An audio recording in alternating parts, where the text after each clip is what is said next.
finalement, la data, c'est quoi? C'est une sorte de faisceau d'empreintes digitales qu'on va laisser derrière nous. Et nous, en tant qu'agence média, effectivement, la data nous touche évidemment, puisqu'on se décrit comme des sourceurs, des sélectionneurs, des scénaristes et des activateurs de data. Première table ronde, on va parler de personnalisation du message, et ensuite, deuxième table ronde, on parlera effectivement de mesure de la performance, d'attribution beaucoup plus en détail.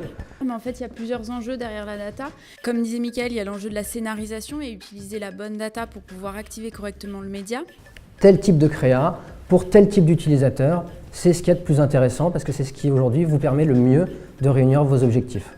Et pour un acteur, pour Groupama, on va pouvoir pousser un message qui correspond parfaitement aux critères de recherche en l'incitant en fait à regarder le taux qu'il pourrait avoir avec Groupama pour acheter cette maison.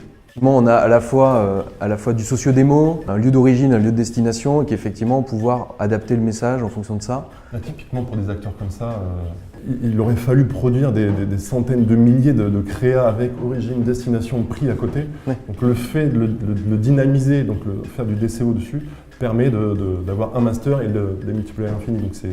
Et après, comment est-ce qu'elle va s'activer cette data et cette créa? Peut-être que Steven, tu peux nous expliquer la chaîne de valeur jusqu'à la livraison sur le média. On a regroupé ici les différents partenaires qui interviennent.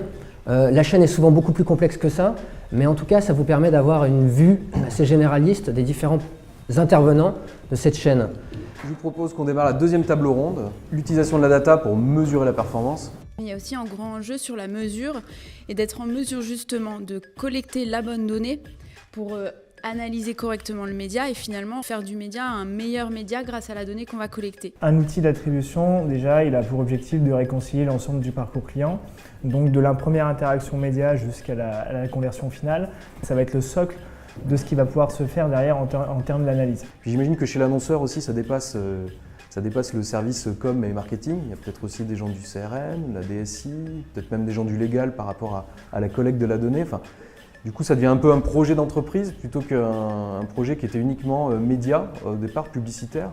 On a généralement un positionnement qui est très affirmé sur le fait de dire qu'il faut mettre tout le monde autour de la table. C'est-à-dire, ce n'est pas l'annonceur seul qui va dire je décide que je vais traquer ci, ça, comme ça.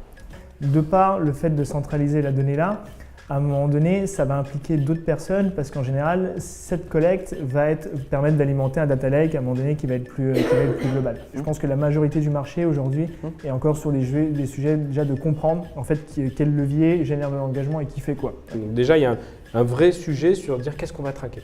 Et ensuite, il y a qu'est-ce qu'on va faire de cette donnée-là. Comment construire un parcours média en reconstituant finalement ce relevé d'empreintes digitales des individus, pouvoir comprendre ce parcours client, le visualiser, l'analyser et prendre derrière les bonnes décisions d'investissement qui s'imposent. Et donc avec nos partenaires à la fois Adventory, Realytics, Hauss et Eulerien.